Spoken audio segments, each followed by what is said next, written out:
Hi, my name is Dulcie Swanston and I'm here to give you a quick introduction to your TMSDI profile.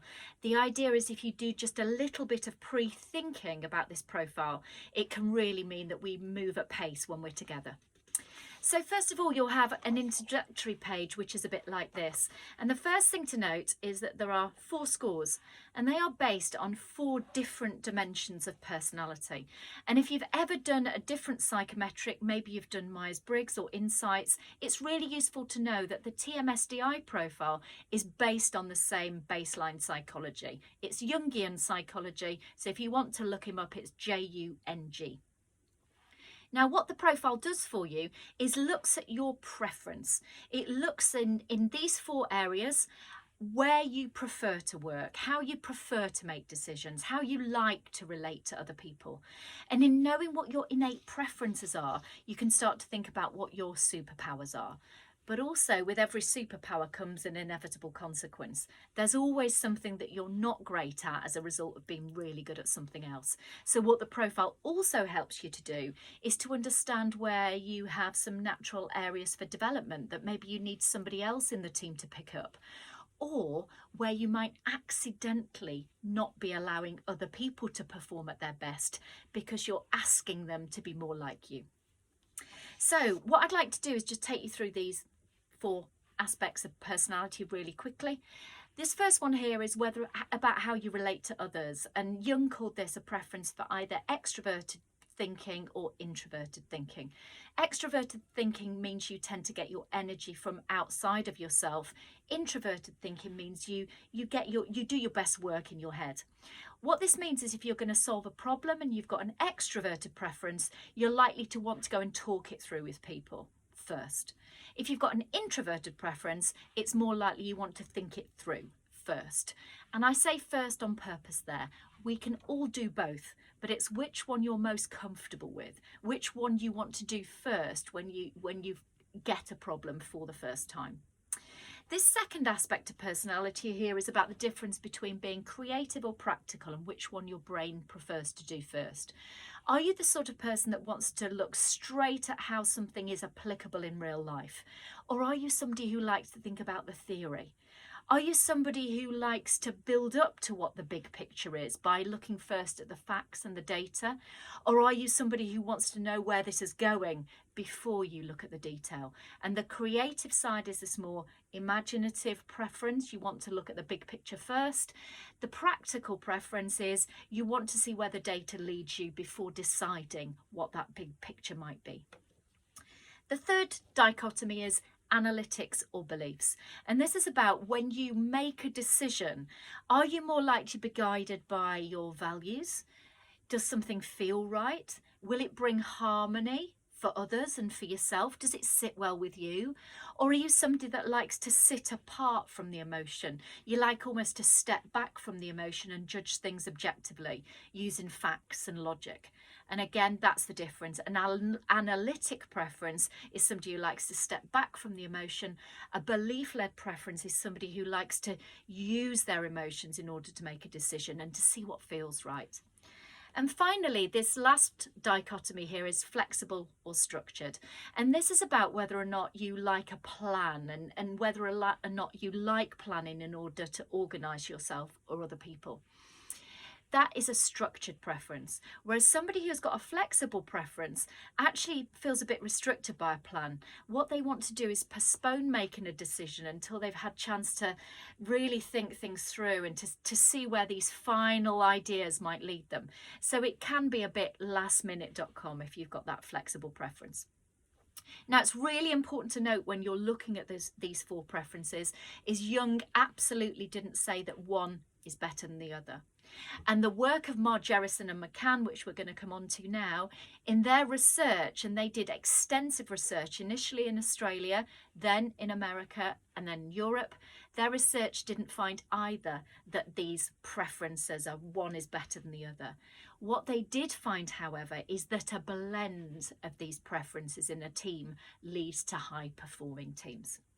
What they did with their real life research, which is why I love this profile because it absolutely looks at real work life, is they looked at the different tasks that need doing in the workplace. So they looked at things like you need somebody who's advising, you need somebody who's innovating, you need somebody who's inspecting. And all of these things are important to have covered in a high performing team. And what Margerrison and McCann did is looked at these innate preferences and said, what does that mean for the sort of work you will really enjoy doing and therefore you're really likely to be naturally good at? Where this is really important in a team is their research into high performing teams said that teams are best when every base is covered. So that's fantastic if you've got every base covered naturally. But what we'll also explore is how to cover those bases with practical tactics if you're not lucky enough to have every seat covered as a team. So what I'd like to do is just take a look at your overview.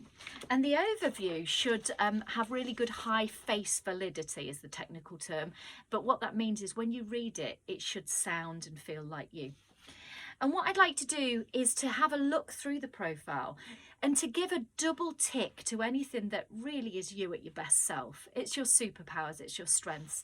So you can see I've double ticked here. I'm usually really good at thinking up innovative ideas that really link into the big picture. But I also want you to think about some of the things that are the opposite. They're things that kind of come along with your superpowers, but they're not necessarily your best traits. And if you don't pay attention to these and almost have tactics to manage around them, you can become less productive. So for me, I'm not great with lots of routine. Now, what that can mean is that if I am a bit lastminute.com around people who love having routine, that can be really stressful for those individuals, and I can inadvertently hinder other people working at their best. Something else it says here is I'm not great at deadlines. Well, I've had to learn to be much better at that because my clients certainly appreciate work being delivered on time. So when you're reading through the overview, think about things that are you at your best self and maybe pick out 3 points that you really bring to a team and you find really easy to do. And think about one thing that maybe you don't like to read about because it does indicate that sometimes maybe when you're under pressure, you can be less productive. And one way in which you might inadvertently be hindering other people because you're asking them to be a bit more like you. The report goes into lots more detail. It looks at your interpersonal skills, it looks at your decision making, it looks at you as a leader, and it looks at you when you're building a team. But if you don't get a chance to look through the whole profile, that really doesn't matter. There's a fantastic summary. It's on page 14 of my profile, and if you're really short of time, reading that will enable you to identify your superpowers and also how you might be inadvertently hindering the performance of other people. And also there's a really interesting page which is these areas for self-assessment. These are some of those areas where it can indicate you might need to do some development, where you'll work less well. So a couple more things I'd like you to think about when you're reading your profile is think about when people don't know you very well. How can that be difficult for people when they're trying to work with you? And what help could you give people to link better with you? And you'll see that there is a section in the profile about linking, and that gives you some things that you can share with people so that if they don't know you very well, they can learn to work with you quickly. And just think about how to get the best out of other people who don't think like you, who don't share your superpowers. Maybe they've got the absolute opposite preferences to you. And remember, that's not an indication that they're not as good as you. It just means that their natural way of working and the way in which they'll perform best is very different to the conditions required for you to perform at your best. So think about getting the best out of others, thinking about when you are working with someone who isn't like you, what could you do more of and what could you do less of to enable the other person to work at their best. And also think about what this profile tells you about working under pressure, or maybe when you're tired, or maybe when you've got a lot of pressures out of work.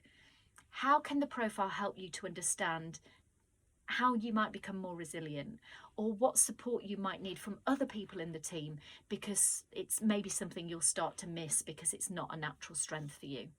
And of course, bring along anything you disagree with. Now, one of the things we're absolutely going to look at when we're together is the balance of the team. So you'll notice in your own report, it tells you what your major role is. So this is one you could literally do standing on your head. You could do it all day long. It feels supernatural for you. Now, brilliant if you've got a mixture of major roles in the team and you're covering all the bases. But what we'll also consider is your related roles, and you'll probably have 2 of those in your report as well.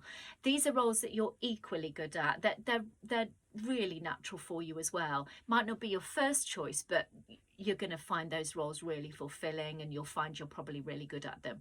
So again, great news if all of these kind of seats are covered, all of these bases are covered, if everybody's related roles are different. What we're going to work through though is where you've got gaps, because the difficulty is in seeing things the same way.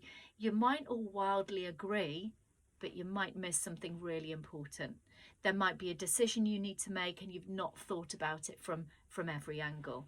There might be people in your team that you're making decisions on behalf of, and you think it's a great decision, but you've not captured something in that decision making that's going to be really important when it comes to making that decision live in your business. So we'll talk about all that when we're together, but for now, think about things from the profile that mean you're at your best self. Think about some of the things that are hard to read, either because they make you less productive when you're under pressure, or because you do know in your heart of hearts that asking other people to work in that way can mean that you are inadvertently hindering other people from bringing their strengths to the table.